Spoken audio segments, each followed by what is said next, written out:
Hello everyone, my name is Sharon Barr. I'm going to talk about unit test today. Who likes unit testing? Actually, most developers don't like testing at all, but let's see how generative AI DevTools can worry about the tests for you. But first, a little bit about myself. I used to live 17 years on the Bay Area. I worked for Yahoo. I was the first VP of engineering at Couchbase, a NoSQL database company, a CTO at life science startup called Bina Technologies, acquired by Roche. Former developer, I recently founded Early. At Early, we build high-quality working unit tests for pull request and scale. I like to call myself the chief test code generator here. I generated over 500,000 lines of test code in the past year. I love travel and do outdoor activities. Trail Mont Blanc was one of the recent highlights, and more. So let's dive into our talk. We all know CrowdStrike outage, where a tiny bug leads to a massive crisis. If you read about it, what happened over there, a simple array out-of-bound exception caused a null pointer exception, added to the fact that the software was running at the low level of the Windows operating system, caused blue screen of death. And since then, we all know what happened. The highest cost of bug ever, over $5 billion in losses. CrowdStrike alone, CEO of Delta said that first Microsoft outage cost them $500 million in revenue.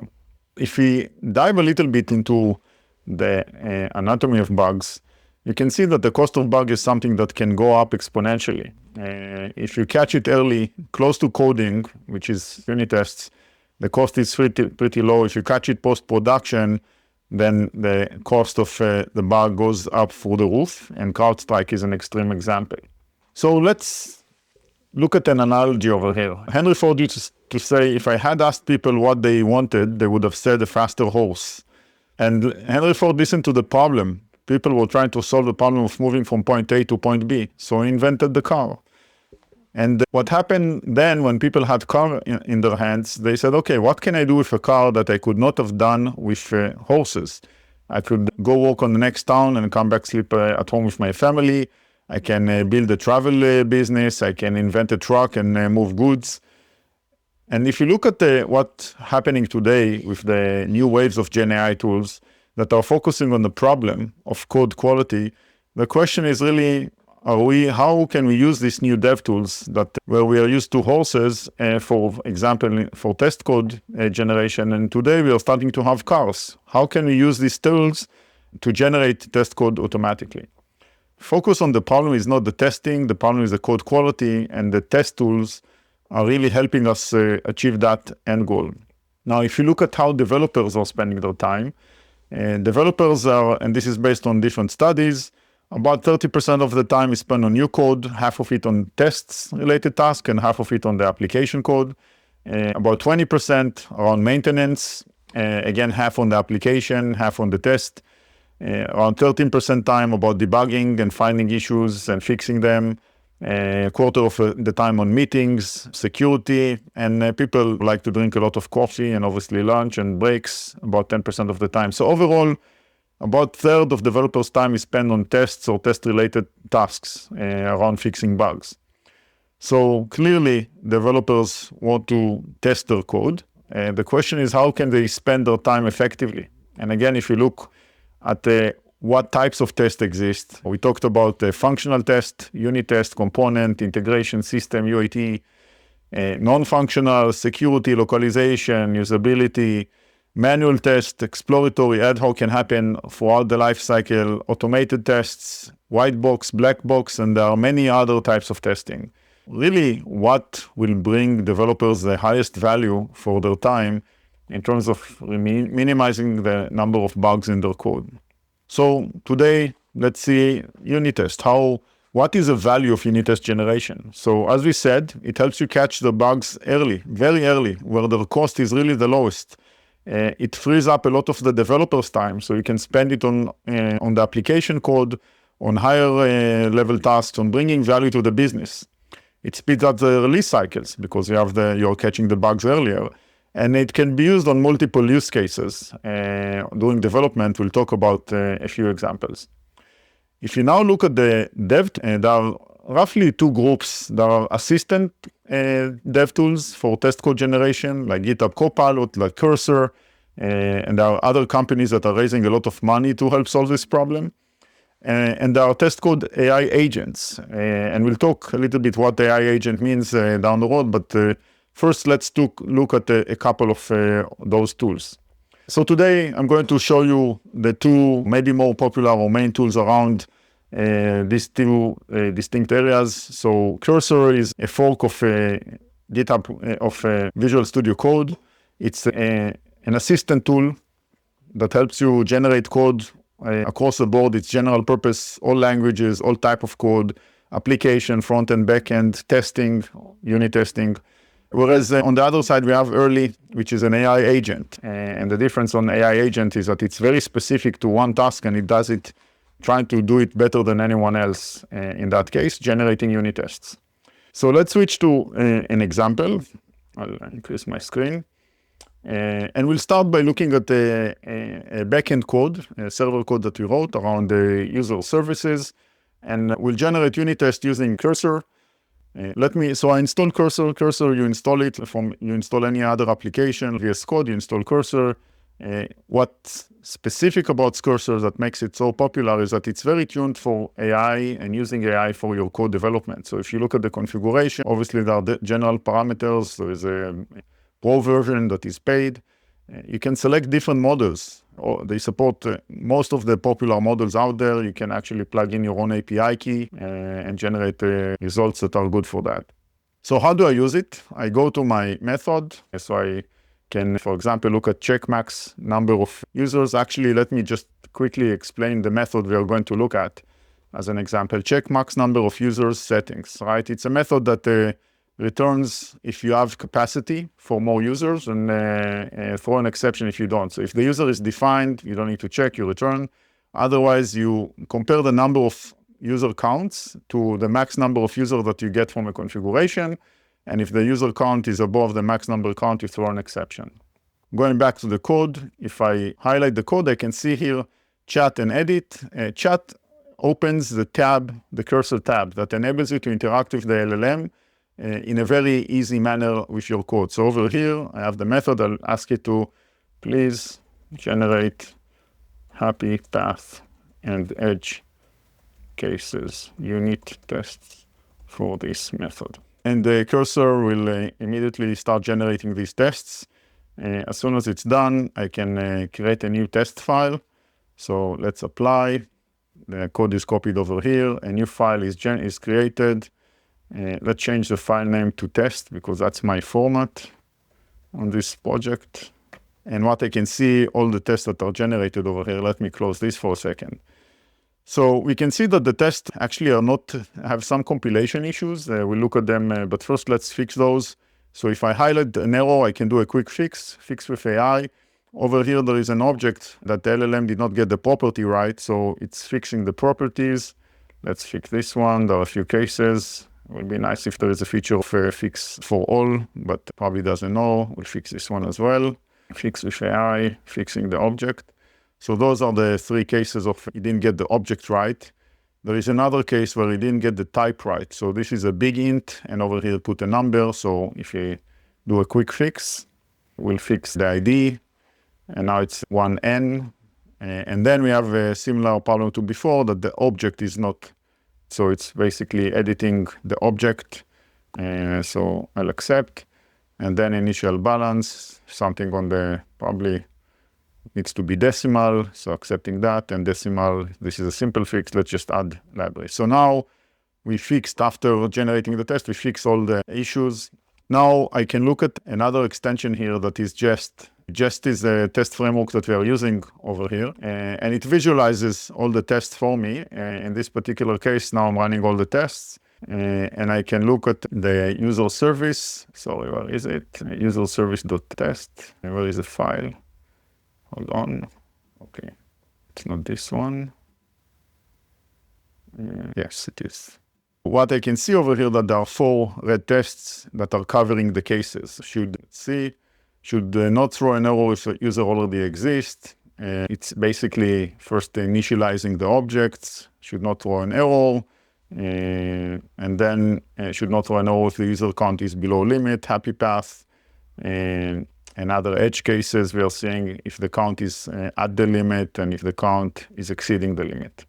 So that's one way that is called the code assist, right? So we asked it to generate the test. It wasn't completely running. There are still issues, by the way. It's not running, more some dependencies, but let's pause over here and try another tool.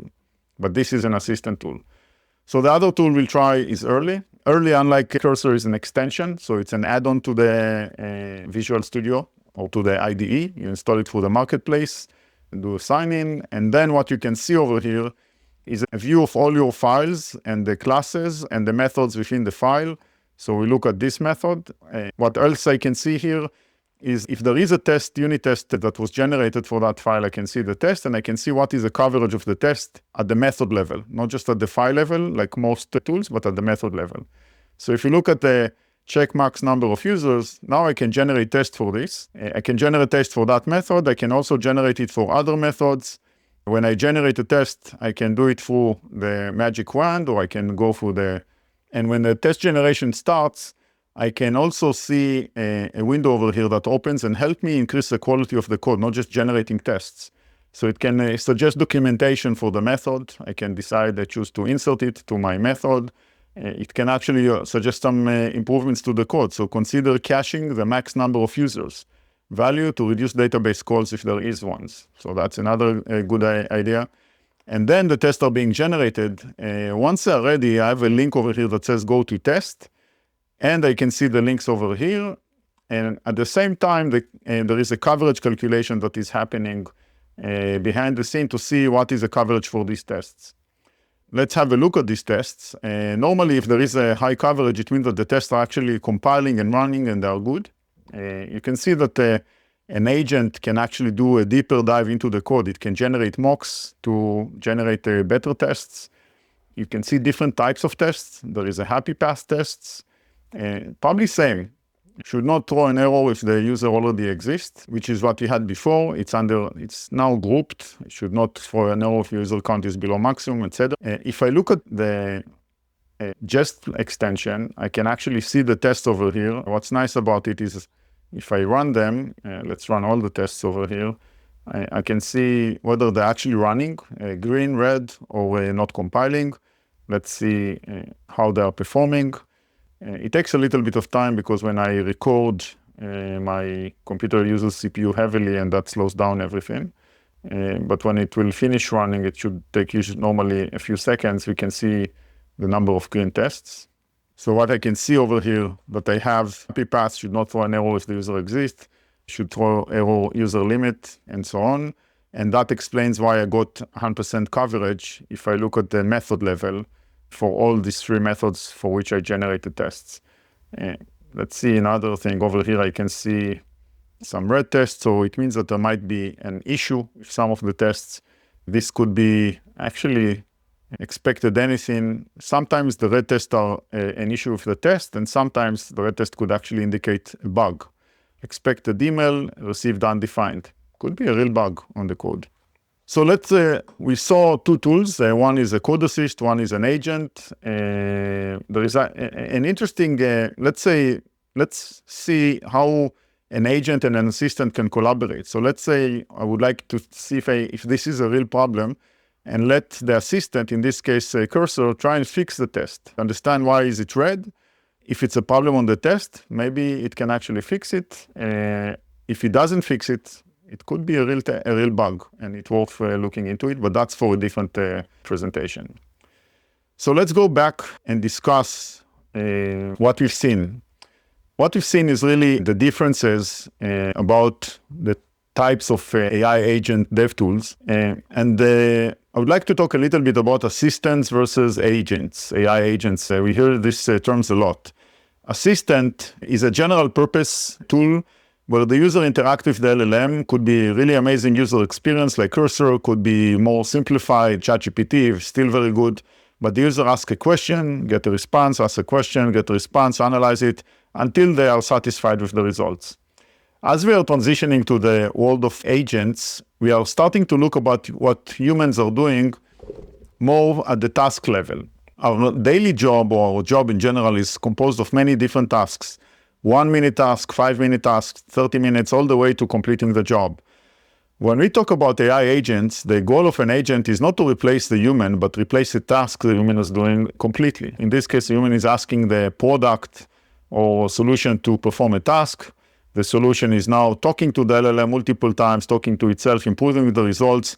When ready, handing it back to the user, get the feedback or just build the trust, continuously improving it until it gives back a result that is working, high quality, and completed.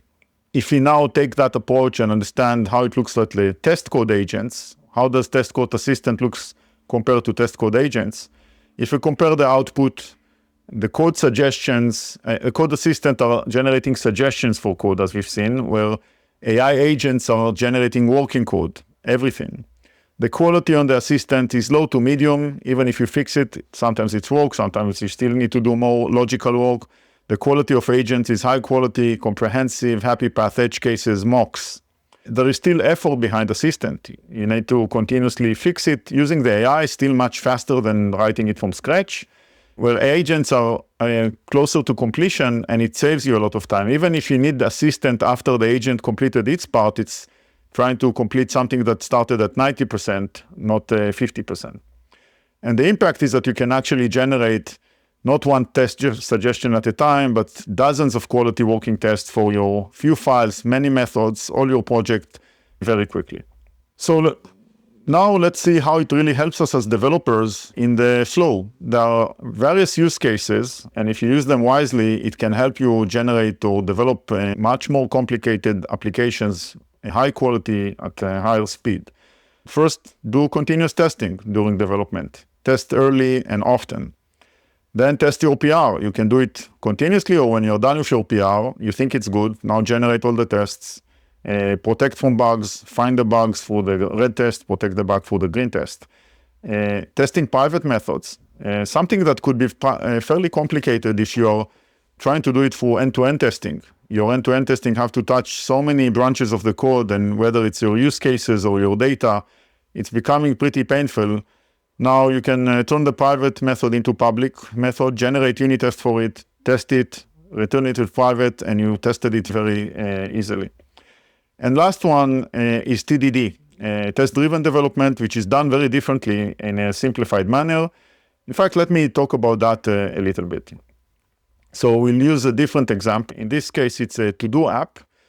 So I already made a flow of how developers are building an update project. This is an app that manages different projects, how they can build their software. It starts with a simple method signature. I called it simple doc, where user can generate some documentation, and they can generate tests using the chat, or they can generate tests using the agent, clicking on the magic wand.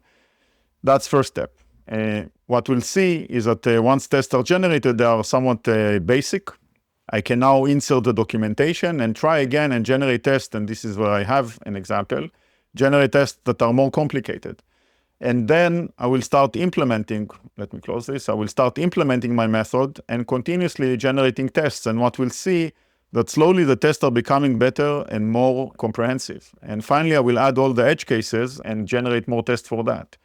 The outcome for this, and we have the examples, is I can see the test for the simplified version, where I have a very simple documentation, happy path, edge cases.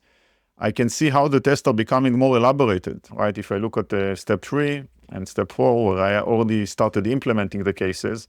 So step 3, I still have, where I have the happy path, I can see actually the unit tests that are generated for the happy path green, and the unit tests for the edge cases are red. And when I finish the implementation, we can see that I have 4 green tests.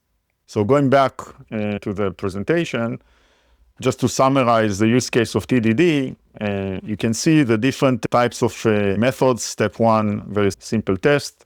Once I have more documentation, the tests become more precise. Instead of just simple edge cases, the edge cases of the test generated are more, should return 404 if the project is not found, and so on. And when I'm ready and have all the implementations, then I have all the test cases and also have high coverage for that particular case. So that's another big example. Again, cars versus horses. It's very interesting to see how developers will start to adapt these tools and build different ways, use them in different ways to basically solve the problem of bugs. So all of those examples are just some. Final step is how do you test the tests? High coverage does not necessarily mean high quality. And for that, there are different techniques. One I will talk about today called mutation testing. In briefly, what mutation testing means is that mutation testing are introducing changes to your code, like mutants or bugs, if you will. And then it runs your unit test against those changes. It expects that your unit test will fail. And if they don't fail, it means that you either have a bad test or not enough coverage. Ultimately, it produces a mutation score. Let me show you an example of how I run it. It's heavy in compute, so I hope it will run nicely over here. So over here, we generated a test for 3 files. We have 100% coverage, and I have a command line over here to run the mutation test for the file user service, which is this file. And they will see, so in order to run mutation test, you cannot actually have red tests, because if you have red test, it doesn't run them. So I will skip them. Skip. So every time I have a red test, I will need to skip it. And when all my tests are green, it's skip this one. If you add more times, I will actually try and fix it. And then those are the tests from cursor, so I will even delete them. So let's just verify everything is green. And let's try again running Striker. What we'll see with Striker that it actually starting to work pretty heavily to generate mutants for this file, the file that we saw over here, user service. It calculated that there are 34 mutants. And as we speak, it generates more mutants and running the tests. When it will finish it, it will generate a report that tells us what is a mutation score for that particular file, given that all the tests that exist. And just maybe to fast forward, I will show you the results. Actually, it's almost finished. Nice. Okay. So what we are seeing over here is a mutation score, which is 96.55, which is pretty nice. Overall, there were 36 mutants. Only one survived, which means that we missed it. There are some errors sometimes, and killed 28. So most mutants were killed, and that's how it got to the mutation score. One thing that we'll do over here, so let's actually delete some of the files that we created. So create user test. We'll remove that test, is current admin. We'll go back over here. Let's recalculate the coverage. So you see now I don't have links to the test files I just deleted. And we'll wait to see what will be the updated coverage. It was around 87 for the file, if I recall correctly. That's how we started. We'll refresh it again sometimes. So what we can see over here that now we have 87% coverage. Those files have lower than 100%. Check max numbers is 66%. His current user is 0%. So 3 tests are missing for 3 methods on this file. But the coverage is pretty high, 87. So running the mutation tool again, Striker, really fantastic tool, by the way. And let's see what score it comes up with right now. Out of the 34 mutants, it's the same number of mutants. Obviously, just less tests because there are less unit tests. And we see that the mutation score dropped down significantly. Only 6 mutants were killed, 7 survived, 6 has no coverage. Almost half of the mutants are not being tested by the fact that these 3 unit tests are missing. It gives you an indication how important unit test for the quality of the tests, because it really touches everything on your code. If we summarize, testing has never been so easy, right? Really go out and try and use all the AI dev tools that you have to generate test code for you. Mainly learn how to use them effectively, right? How to embed it into your development flow. And the outcome is deliver high quality code faster and become the 100x engineer of the future. I hope you enjoyed this talk. If you have any questions, if you want to contact me, happy Sharon at startearly.ai. Thank you so much for listening.